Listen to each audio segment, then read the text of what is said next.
Hello മക്കളെ, അപ്പോൾ പലർക്കും ഉള്ള ഒരു ബുദ്ധിമുട്ടാണ് പെട്ടെന്ന് ചാപ്റ്റേഴ്സ് പഠിച്ച് തീർക്കാൻ പറ്റാത്തത് അല്ലേ. അത് അങ്ങനെ എന്താണ് കൃത്യമായിട്ട് ഫോളോ ചെയ്യാൻ പറ്റാത്തത് കൊണ്ടാണ് എന്താണ് പലർക്കും ബാക്ക്ലോഗ്സും കാര്യങ്ങളൊക്കെ വരുന്നത്. ഇന്ന് നമ്മൾ പറയാൻ പോകുന്നത് നിങ്ങൾക്ക് പെട്ടെന്ന് പെട്ടെന്ന് തന്നെ നിങ്ങൾ വിചാരിക്കുന്ന ടൈമിൽ കൃത്യമായിട്ട് നിങ്ങൾക്കൊരു ചാപ്റ്റേഴ്സ് പഠിച്ച് തീർക്കാൻ വേണ്ടിയിട്ടുള്ള കുറച്ച് കാര്യങ്ങളാണ്. ഒരു 4 കാര്യങ്ങൾ മക്കൾ ശ്രദ്ധിക്കാത്ത കാര്യങ്ങളാണ്. പക്ഷേ ഇത് കൃത്യമായിട്ട് മക്കൾ ഫോളോ ചെയ്ത് കഴിഞ്ഞിട്ടുണ്ടെങ്കിൽ ഒരു ചാപ്റ്റർ അല്ല, ഒരു സിലബസ് വരെ മക്കൾക്ക് എന്ത് ചെയ്യാൻ പറ്റും, സിമ്പിളായിട്ട് ഫോളോ ചെയ്യാൻ പറ്റും, പഠിച്ച് തീർക്കാൻ പറ്റും. നിങ്ങൾ അറിയാതെ നിങ്ങൾ എന്താകുന്നു, ഇതെല്ലാം കവർ ചെയ്ത് പോകും. ചാപ്റ്റേഴ്സ് ആയാലും ഒരു വലിയൊരു സിലബസ് ആയാലും ടെക്സ്റ്റ് വരെ നിങ്ങൾ അറിയാതെ കവർ ചെയ്ത് പോകും. അതിനു വേണ്ടി നിങ്ങൾ ശ്രദ്ധിക്കുക. ഈ 4 കാര്യങ്ങൾ, ഒരു 4 പോയിന്റ്സ് ആണ് ഉള്ളത്. അതിലൊന്നാമത്തത് മക്കൾ ശ്രദ്ധിച്ചോ, സിലബസ് വൈസ് നമ്മൾ പഠിക്കുക എന്നുള്ളതാണ്. Study according to syllabus wise പഠിക്കുക. പലരും ചെയ്യാത്തൊരു കാര്യമാണ്, അല്ലെങ്കിൽ പലരും ചെയ്യുന്ന ഒരു മിസ്റ്റേക്കാണ്. നിങ്ങളത് അറിഞ്ഞുകൊണ്ട് ചെയ്യുന്നതായിരിക്കില്ല, പക്ഷേ നിങ്ങൾ അറിയാതെ ഇതാണ് നല്ലത് എന്ന് വിചാരിച്ചുകൊണ്ട് നിങ്ങൾ ചെയ്യുന്ന കാര്യമാണ് ഒരു ചാപ്റ്റർ നമ്മൾ എടുത്തു കഴിഞ്ഞാൽ അതിനെന്തുണ്ടാവില്ല, ഒരു ഓർഡർ ഉണ്ടാവില്ല. നിങ്ങൾ ആ ചാപ്റ്റർ നോക്കുമ്പോൾ നിങ്ങൾ പറയും അല്ലെ, നിങ്ങൾ പഠിച്ചിട്ടുള്ള ക്ലാസ്സുകളൊക്കെ കേട്ടിട്ടുള്ള ഒരു ചാപ്റ്റർ ആണെങ്കിൽ നിങ്ങൾക്ക് മനസ്സിലാവും ഇതിന്റെ ഈ ഒരു പോർഷനാണ്, അല്ലെങ്കിൽ ഈ ഒരു ഭാഗമാണ് ഏറ്റവും കൂടുതൽ ടഫ്. അപ്പൊ ഞാൻ എന്ത് ചെയ്യാം, ആദ്യം ആ ഒരു പോർഷൻ ആ ഒരു ടഫ് പോർഷൻ ആദ്യം പഠിക്കാം എന്ന് വിചാരിച്ച് നിങ്ങൾ ആദ്യം എടുക്കുകയാണ് ആ ഒരു പോർഷനാണ്. എന്നിട്ട് അത് നമ്മൾ എടുത്ത് പഠിക്കും. എന്നിട്ട് അടുത്തേക്ക് പോകുമ്പോൾ നമ്മൾ ചിലപ്പോൾ ഇത് എനിക്ക് ഓർമ്മയുണ്ടല്ലോ, അല്ലെങ്കിൽ ഇത് സിമ്പിൾ ആണല്ലോ എന്ന് കരുതി നമ്മൾ ചില പോർഷൻസ് നമ്മൾ പഠിക്കാതെ അതിനെ അങ്ങോട്ട് സ്കിപ്പ് ചെയ്യും. പലരും ചെയ്യുന്ന മിസ്റ്റേക്കാണ്. പക്ഷെ ഒരിക്കലും നിങ്ങൾ എന്ത് ചെയ്യാൻ പാടില്ല, അങ്ങനെ ഒരു ചാപ്റ്ററിനെ ട്രീറ്റ് ചെയ്യാൻ പാടില്ല, അല്ലെങ്കിൽ പഠിക്കാൻ പാടില്ല.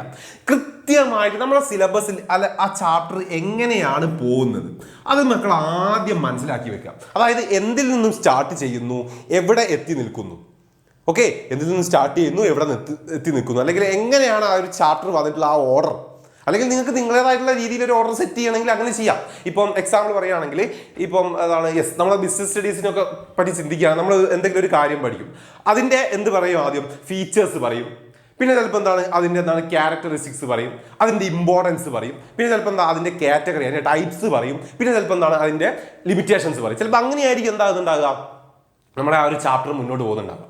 ചിലപ്പോൾ എന്തായാലും അങ്ങോട്ടും ഇങ്ങോട്ടും ഒരു മാറ്റമൊക്കെ വരും. ആദ്യം ഫീച്ചേഴ്സ് പറഞ്ഞാൽ ചിലപ്പോൾ പിന്നെ ലിമിറ്റേഷൻസ് അങ്ങനെ ആയിരിക്കും പറയുന്നുണ്ടാവുക, അല്ലെങ്കിൽ ചിലപ്പോൾ പിന്നെ ടൈപ്സ് ആയിരിക്കും പറയുന്നുണ്ടാവുക. അതിന് ശേഷം ലിമിറ്റേഷൻ പറഞ്ഞിട്ടൊക്കെ ആയിരിക്കും അതിൻ്റെ ക്യാരക്ടറിസ്റ്റിക്സ് പറയുന്നുണ്ടാവുക. ചിലപ്പോൾ അങ്ങനെ ഒരു ഓർഡർ ടെക്സ്റ്റിൽ ഉണ്ടാവും. അപ്പോൾ നിങ്ങൾക്ക് ആ ഒരു ഓർഡർ കൃത്യമായി നിങ്ങൾ എന്ത് ചെയ്യുക, ഫോളോ ചെയ്യാം.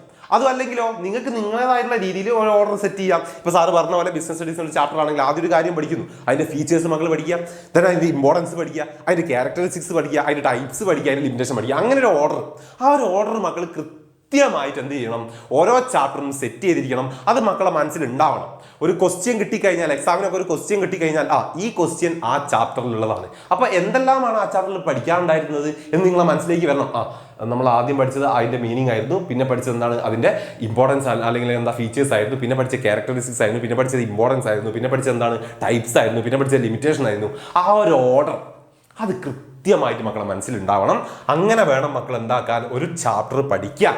ഒരിക്കലും അവിടുന്നും ഇവിടുന്നും നമ്മൾ എടുത്തുകൊണ്ട് ചില കാര്യങ്ങൾ ചൂസ് ചെയ്തുകൊണ്ട് അത് പഠിക്കുക, അങ്ങനെയല്ല ചെയ്യേണ്ടത്.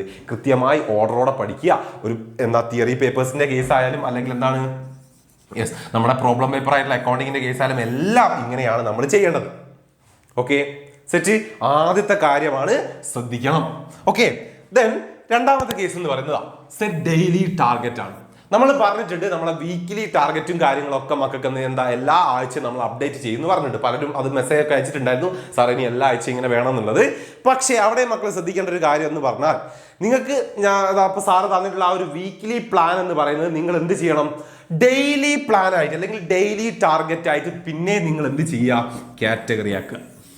അതിനെ പിന്നെ നിങ്ങൾ എന്താക്കുക, മുറിച്ച് ഡെയിലി ടാർഗറ്റ് ആക്കി മാറ്റിയിരിക്കണം.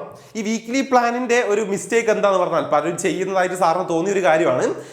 ഇപ്പൊ വീക്ക്ലി അല്ലെ, ഒരാഴ്ച കൊണ്ട് തീർക്കേണ്ട പ്ലാനാണ് അത്.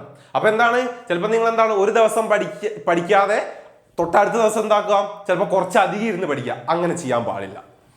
അവിടെ നിങ്ങൾ പഠിക്കുന്ന ആ ഒരു മിസ്റ്റേക്കാണ്, അല്ലെങ്കിൽ പഠിക്കുന്നതിൽ നിങ്ങൾക്ക് കൂടുതൽ ആ കാര്യം പഠിച്ചെടുക്കാൻ പറ്റാത്തൊരു സാഹചര്യം വരിക ചെയ്യാം ലോഡ് കൂടുന്ന സമയത്ത്. സോ നിങ്ങൾ എന്ത് ചെയ്യുക, വീക്ക്ലി നമുക്ക് ഇത്ര തീർക്കണം എന്ന് നിങ്ങൾക്ക് ഒരു വീക്ക്ലി പ്ലാനിലൂടെ കിട്ടിക്കഴിഞ്ഞാൽ അതിനെ പിന്നെ എന്ത് ചെയ്യാം, മൺഡേ ടു സൺഡേ വരെ എന്താക്കുക നിങ്ങൾ, യെസ്, അതിനെ പിന്നെയും ഡിവൈഡ് ചെയ്തിരിക്കണം കൃത്യമായിട്ട്. ഒരു ദിവസം ഞാൻ ഇത്ര തീർക്കണം, അല്ലെങ്കിൽ ഇത്ര തീർക്കണം, ഈ ദിവസം ഇത്ര തീർക്കണം, ഈ ദിവസം ഇത്ര തീർക്കണം എന്നുള്ള കൃത്യമായിട്ടുള്ള എന്താണ് ഒരു പ്ലാൻ അല്ലെങ്കിൽ ഒരു ടാർഗറ്റ് മക്കളെ മൈൻഡിൽ ഉണ്ടാവണം.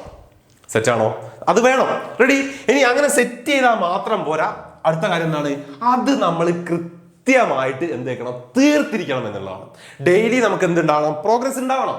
റെഡി? കഴിഞ്ഞ ദിവസം ഞാനത് പഠിച്ച് തീർത്തിട്ടുണ്ട് അല്ലെ, ഞാനവിടെ മുന്നോട്ട് കയറുകയാണ്, പ്രോഗ്രസ് ഉണ്ടായതാണ് അല്ലെ, ഞാനത് പഠിച്ച് തീർത്തു, റെഡിയാണ്, എനിക്കത് ആ ഒരു കൺസെപ്റ്റ് റെഡിയാണ്. ഇപ്പോൾ എന്നാ പിറ്റേ നമ്മൾ നോക്കുന്ന സമയത്ത് ആ ഒരു കൺസെപ്റ്റ് നമ്മളെ മനസ്സിൽ കൃത്യമായിട്ട് ഉണ്ടാവണം. ഓക്കെ, അങ്ങനെ എന്താണ് ഡെയിലി നമ്മൾ എന്താക്കണം, നമുക്ക് ആ ഒരു പ്രോഗ്രസ് ഉയർച്ച ഉണ്ടാവണം. റെഡി? അല്ലാതെ എന്താണ് താഴോട്ടല്ല പോകേണ്ടത്, മേലോട്ടാണ് പോകേണ്ടത്. ആ ഉയർച്ച നമുക്ക് എന്താക്കണം, നിർബന്ധമാണ്. ഓക്കെ, ആ മക്കളെ മനസ്സിൽ ഉണ്ടായിരിക്കണം. റെഡി? കൃത്യമായിട്ട് ഓരോ ആഴ്ച പഠിക്കുന്ന അല്ലെങ്കിൽ ഓരോ ദിവസം പഠിക്കുന്നത് എന്താണോ അത് ആ ദിവസത്തെ കൊണ്ട് തീർക്കുക, വ്യക്തമായിട്ട് പഠിച്ച് തീർക്കുക. പിറ്റേന്ന് ദിവസം എടുത്ത് നോക്കുന്ന സമയത്ത് യെസ് ഞാൻ എന്തൊക്കെയായിരുന്നു കഴിഞ്ഞ ദിവസം പഠിച്ചിട്ടുണ്ടായിരുന്നത്, അതേതൊക്കെയോ യെസ് ഓർത്ത് നോക്കണം. ഓർത്ത് നോക്കുന്ന സമയത്ത് യെസ് എനിക്ക് കിട്ടുന്നുണ്ട്, എനിക്ക് ഓർമ്മയുണ്ട്.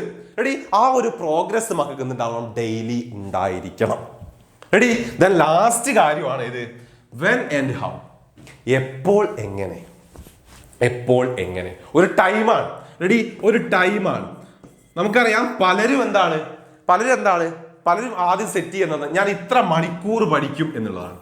അത് എപ്പോ ഏത് സമയം എന്നൊന്നുമില്ല, ഐ മീൻ ഏത് നേരം എന്നൊന്നുമില്ല, ഇത്ര മണിക്കൂർ പഠിക്കുക എന്നുള്ളതാണ്. പക്ഷെ അവിടെ മക്കൾ ശ്രദ്ധിക്കേണ്ട ഒരു കാര്യം, നമ്മളെന്താണ് ഒരു ടൈം സെറ്റ് ചെയ്യുന്ന സമയത്ത് അവിടെ നിങ്ങളുടെ നേരം, ഓക്കെ, അത് ഏതാണ് ആ ഒരു സമയം, ആ ഒരു സിറ്റുവേഷൻ, അത് നിങ്ങൾ സെറ്റ് ചെയ്തിരിക്കുക എന്നുള്ളതാണ്. ജസ്റ്റ് 2 മണിക്കൂർ പഠിക്കുക എന്നുള്ളതല്ല, ഏത് 2 മണിക്കൂർ, എപ്പോൾ 2 മണിക്കൂർ, അതാണ് ചെയ്യേണ്ടത്. ഓക്കെ, ഇപ്പൊ നിങ്ങൾക്ക് പുറത്തൊക്കെ പോയി വന്ന ഒരു ടൈം, ഒരു 8 മണിക്ക് നൈറ്റ് നിങ്ങൾ വീട്ടിലെത്തി എന്ന് വിചാരിക്കാം, ഇരുന്ന് പഠിക്കാം എന്ന് വിചാരിച്ച് നമ്മൾ ഇരുന്ന് പഠിക്കുന്നു. പിറ്റേന്ന് നമ്മൾ എന്തോ ഒരു കല്യാണത്തിനെങ്ങാൻ പോയി വന്നപ്പോൾ സമയം എത്രയാണ്, ഒരു 7 മണിയാണ്. അപ്പൊ നിങ്ങൾ വിചാരിക്കുക അന്ന് 7 മണിക്ക് ഇരുന്ന് പഠിക്കാം. അങ്ങനെ ആവാൻ പാടില്ല. ഓക്കെ, നിങ്ങൾക്ക് അത്യാവശ്യമായിട്ട് അങ്ങനെ എന്തെങ്കിലും ടൈം ഉണ്ടെങ്കിൽ മാത്രം എന്ത് ചെയ്യാം, ആ ഒരു ടൈമിൽ പോയിട്ട് വരിക. അല്ലാത്ത സമയം നിങ്ങൾക്ക് വേറെ വർക്കും കാര്യങ്ങളൊന്നും ഇല്ലെങ്കിൽ ഒരു സമയം നിങ്ങൾ ഫിക്സ് ചെയ്യാം. ഓക്കെ, ഇപ്പൊ നൈറ്റ് ആണെങ്കിൽ 7 മണി ടു 10 മണി ഇങ്ങനെ ഒരു ടൈം ഫിക്സ് ചെയ്യുക. എല്ലാ ദിവസവും എന്ത് ചെയ്യുക, വേറെ അങ്ങനെ അത്യാവശ്യമായിട്ടുള്ള വർക്കോ കാര്യങ്ങളോ ഒന്നും ഇല്ലെങ്കിൽ, അല്ലെങ്കിൽ ഒന്നുമില്ലെങ്കിൽ ഈ ഒരു ടൈം എന്ന് പറഞ്ഞാൽ നിങ്ങൾക്ക് എന്തായിരിക്കണം, സ്റ്റഡി ടൈം ആയിരിക്കണം. ആ ദിവസം ഈ ഒരു ടൈമിൽ നിങ്ങൾ പഠിക്കുകയായിരിക്കണം. റെഡി? ഓരോ ദിവസവും രാത്രി 7 മണി മുതൽ 10 മണി വരെയുള്ള ടൈം എന്താണ്, എൻ്റെ സ്റ്റഡി ടൈമാണ്. അത് അങ്ങനെ സെറ്റ് ചെയ്യണം. അതല്ലാതെ നിങ്ങളെ പരിപാടികളെല്ലാം കഴിഞ്ഞ് വന്നതിന് ശേഷമുള്ള സമയങ്ങൾ എന്താക്കാൻ പാടില്ല, പഠിക്കാനിരിക്കാൻ പാടില്ല. ഓക്കെ, പഠിക്കാൻ വേണ്ടി ഒരു ടൈം അത് വേണം. എപ്പോൾ എങ്ങനെ അത് നിങ്ങൾ സെറ്റാക്കിയിരിക്കണം. റെഡി? അതേപോലെ തന്നെ എപ്പോൾ നമുക്ക് കിട്ടി അല്ലെ, ഒരു ടൈം നമ്മൾ സെറ്റ് ചെയ്ത് കഴിഞ്ഞാൽ എങ്ങനെ പഠിക്കണം, ആ ഒരു കാര്യം കൂടെ ഉണ്ട്. റെഡി? വെറുതെ നമ്മൾ പല മെത്തേഡ് യൂസ് ചെയ്ത് ഓരോ ദിവസം ഓരോ മെത്തേഡ് യൂസ് ചെയ്ത് പഠിക്കാൻ പാടില്ല. കൃത്യമായി നമുക്ക് എന്ത് വേണം, ഒരു മെത്തേഡ് നമ്മൾ ഫോളോ ചെയ്യാം. റെഡി? അതിപ്പോ നിങ്ങൾക്ക് ഒരു ചാപ്റ്റർ പഠിക്കാൻ പല രീതികളുണ്ടാവും അല്ലെ.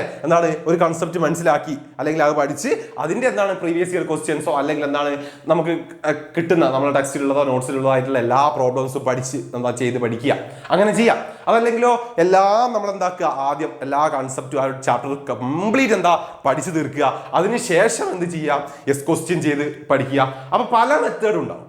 ഓക്കെ, പല മെത്തേഡും കാര്യങ്ങളുണ്ട്. അല്ലെങ്കിൽ ചിലപ്പോൾ ആദ്യം നിങ്ങൾ ക്ലാസ് കണ്ടുകൊണ്ട് നോട്ട്സ് എഴുതി പഠിക്കുന്ന മെത്തേഡ് ഉണ്ടാവും. അല്ലെങ്കിൽ നിങ്ങൾ ആദ്യം നിങ്ങളെ ടെക്സ്റ്റോ കാര്യങ്ങളോ നോട്ട്സോ ഒക്കെ കൃത്യമായി നിങ്ങൾ വായിച്ച് അതിനുശേഷം ക്ലാസ് കാണുക. അങ്ങനെ പല മെത്തേഡിലായിരിക്കും പലരും ചെയ്യുക. അപ്പൊ ഓരോ ദിവസം നമ്മൾ ഓരോ മെത്തേഡ് ചൂസ് ചെയ്യുക, അങ്ങനെ ആവരുത്.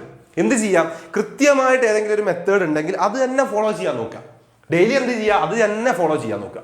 ഒരേ രീതിയിൽ തന്നെ പഠിക്കുക. അല്ലാണ്ട് ഒരു ദിവസം ഇങ്ങനെ പഠിച്ചു മറ്റൊരു ദിവസം വേറെ രീതിയിൽ പഠിക്കുക, അങ്ങനെ ആവാൻ പാടില്ല. കൃത്യമായിട്ട് നമുക്കായിട്ട് ഒരു മെത്തേഡ് വേണം, നമുക്കായിട്ട് ഒരു ടൈം വേണം പഠിക്കാൻ. ഈ കാര്യങ്ങൾ മക്കൾ ഒന്ന് ഓർത്ത് വെക്കുക. ഓക്കെ, ഈ 4 കാര്യങ്ങൾ ഇത് മക്കൾ പഠിക്കാനിരിക്കുന്ന സമയത്ത് കൃത്യമായിട്ടൊന്ന് ഫോളോ ചെയ്ത് നോക്കിക്കോ. സീരിയസ്ലി പറയാണ്, നിങ്ങൾക്കൊരു ചാപ്റ്റർ അല്ല, നിങ്ങൾ അറിയാതെ നിങ്ങൾക്ക് ഒരു ടെക്സ്റ്റ് വരെ പെട്ടെന്ന് കവർ ചെയ്യാൻ പറ്റും. നല്ല രീതിയിൽ സിസ്റ്റമാറ്റിക് ആയിട്ട് മുന്നോട്ട് പോകാൻ പറ്റിയ എന്താണ് വഴികളാണ് ഈ 4 അതുകൊണ്ട് എന്ത് ചെയ്യാം, പഠിക്കാൻ വേണ്ടി ഇതുപോലുള്ള കാര്യങ്ങളൊക്കെ നമ്മൾ എന്താ യൂസ് ചെയ്യുക, നല്ല രീതിക്ക് പഠിക്കുക, നല്ല മാർക്ക് നമുക്ക് വേണം. ഓക്കെ അല്ലോ? യെസ്, അപ്പോൾ നമുക്ക് പുതിയ വീഡിയോ ആയിട്ട് കാണാം. അതുവരെ ബൈ.